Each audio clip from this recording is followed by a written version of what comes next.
Yo, what's up? It's your boy Currency 365. Hope you guys are doing well. Legends never die, they stay in our hearts. If you want to support us, click the like button, subscribe to the channel, and also you can come down here and hit the join button under the video or in our channel section. And you can also join our Patreon, patreon.com/currency365. And we also have Cash App and also PayPal for support if you want to sow some seeds. Peace out. God bless. Enjoy the video and keep the movement going. Legends. Bye.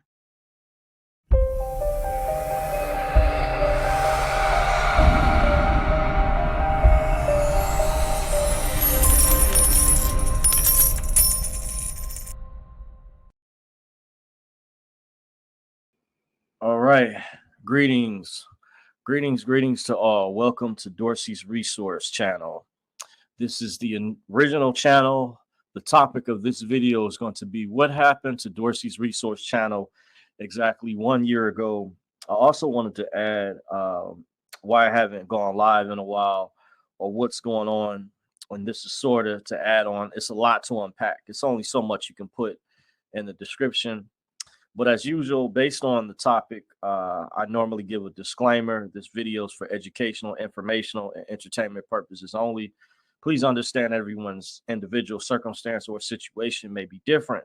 It's up to every individual competent person to please do his or her own homework and research into the matter being discussed. The information contained herein is not to be construed as legal advice. In any event, you feel you need to seek a competent professional, it is encouraged you do so at one's own leisure. Dorsey's Resource channel is not liable or responsible for anyone's misuse of the information. This applies to all my previous videos, all future videos. So please keep that in mind. Everyone is responsible for their own commercial affairs. So all rights are reserved. Now, I want to thank you all that still continue to follow me, let you all know I'm still here. There's a lot to unpack. I do like to go over specific topics, and it's been a while. I've kind of felt like I lost the momentum.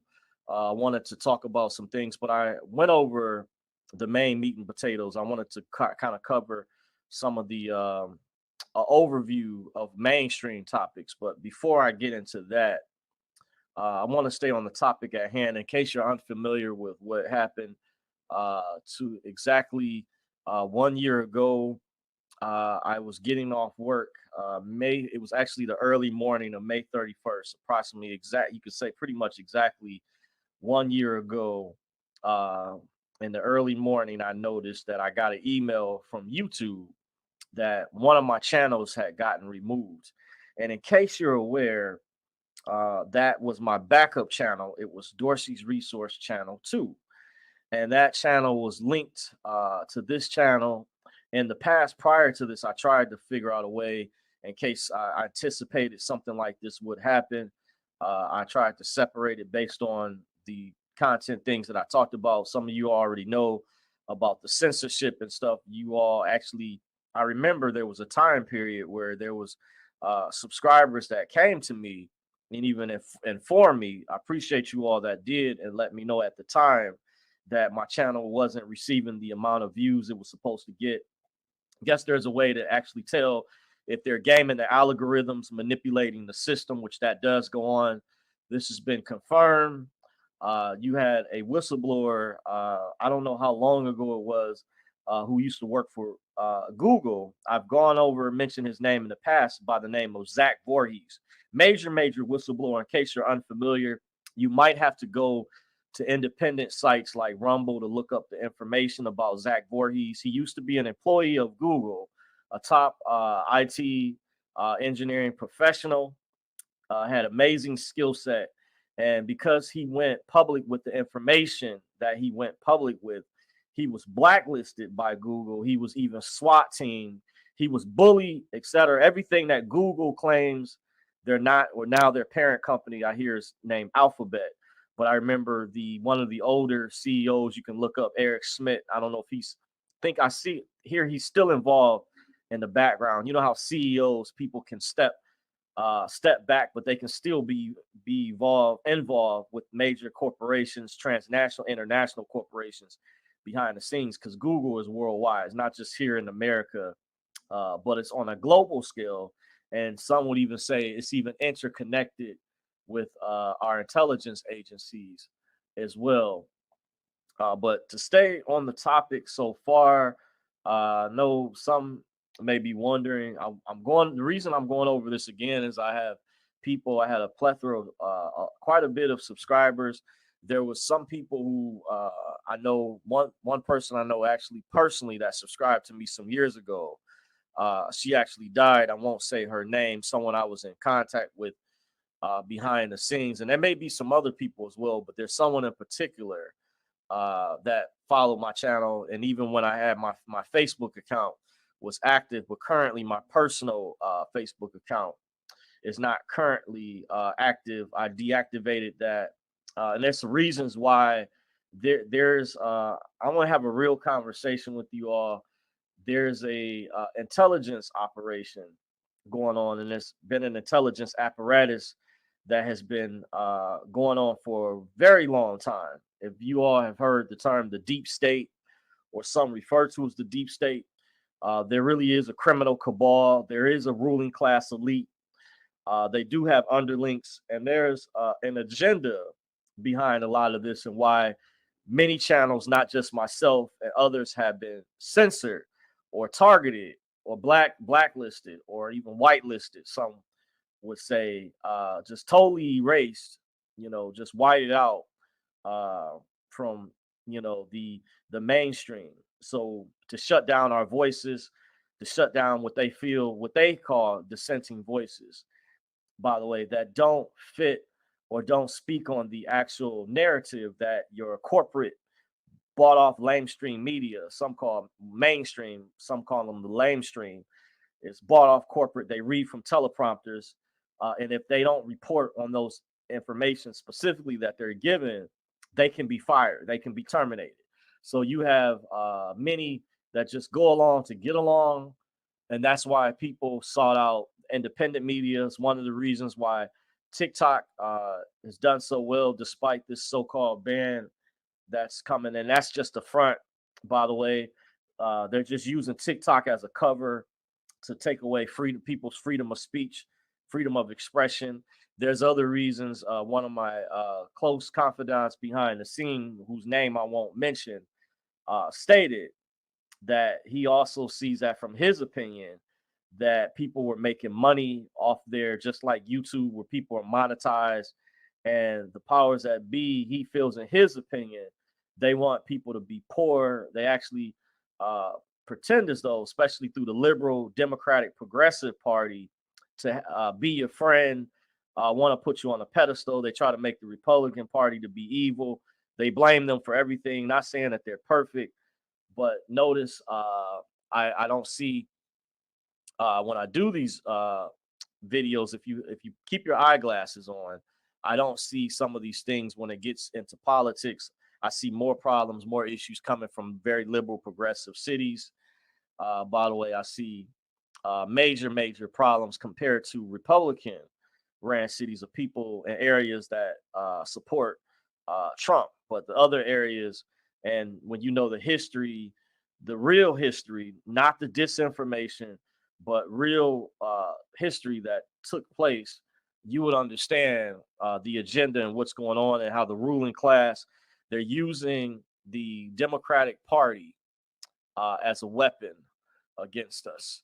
And one of the reasons, because my channel, as well as others, I believe at the time, and this was my backup channel that was removed, was not going along with the official narrative, and was basically, when it was removed, it how can I put it? It did not allow me with my larger channel, which this right here is my was my larger channel, which I knew I could reach more people still. Even though I have not gone live here in a while, I had more people subscribe here. But my backup channel was somehow tied in with my bigger channel. So that's why, if you guys are wondering, if you leave any comments, if you're wondering in the past why I can't comment from this channel, what I have to do is maybe comment from my other backup channel, and I haven't gone live over there in a while. It's a reason. I'm going to also discuss, but I just wanted to give you all an idea. The topic of this video is what happened to Dorsey's Resource channel exactly 1 year ago. Once again, I got off work in the early morning. I received an email from YouTube stating that my backup channel, Dorsey's Resource Channel 2, was terminated. They claim that whatever reasons that I violated, I can't remember the exact reason. So I did appeal it. I did go to YouTube, and their customer service or their whole appeal process was not user friendly, in my opinion. It was very difficult. I think they were very biased. They didn't attend to the matter at hand. They never gave me a specific reasons. They also, as they were supposed to go by their protocols and give you a warning if you had a strike against your channel. You're supposed to get 2 warnings where you can't go live for a certain amount of time if you get a strike. Community, they call it a community guidelines, which is one of their violations. And I never received any of those, by the way. I swear, I never received no notice whatsoever to the same email. They just arbitrarily just decided to shut my whole channel down. My friend thinks it has something to do with one of my friends, people that I've talked to, thinks it has something to do with the way I felt about Trump and things I discussed with that in the past, my opinion about that situation and what's been happening, by the way. But I also wanted to warn you that because of what the events that are taking place recently, don't give up, don't fret. There are victories that are happening, that are taking place behind the scenes. This is not doom and gloom. This is not to be in fear or anything of that sort. Despite what's taking place, there are platforms that do give you the ability, I'll say, that more so are more freedom of speech friendly and don't censor as much. Even though I've still heard reports, because there's people that go over these other platforms and they try to say, see, I still was censored by my speech or whatever. But overall, one of these platforms is Rumble. Rumble is a very excellent alternative to YouTube that has grown exponentially. A lot of the people that you can't find anymore, or their channels have been suppressed and manipulated to where they're not showing up in the main feed. You can find these same content creators. You can find many of these influencers over on Rumble. And I would say also other platforms, it's good to have a backup plan. There's platforms even for social media platforms that mimic or similar to Twitter. If you have a problem with X, even though Elon took over, I hear afterwards, not too long ago, he appointed a new curator. There's people in different positions below him that, even though it's not exactly like it used to be before, because remember, if you all are honest, when Elon, one of the reasons why I was hearing, if you've heard about the Twitter files, when that information was released, there was a major scandal that took place. And the problem is that we have our mainstream, our corporate mainstream, it has not been reporting on the real information. So they won't talk about this, but this is actually factual information. Don't believe fact check. Fact check was created to try to discredit the independent media or people that actually that do provide and do show you evidence. And there's channels that do that. There's other platforms, like if you go to BitChute, Rumble, Minds.com, Truth Social, Getter, Frank Speech. These platforms, you can connect or network with other, similar like-minded people that want freedom, that are not paid off, not bought off by the corporate establishment. What they call establishment is people that are in the corporatocracy of the structure, that abide and are beholding to the ruling class elite, by the way.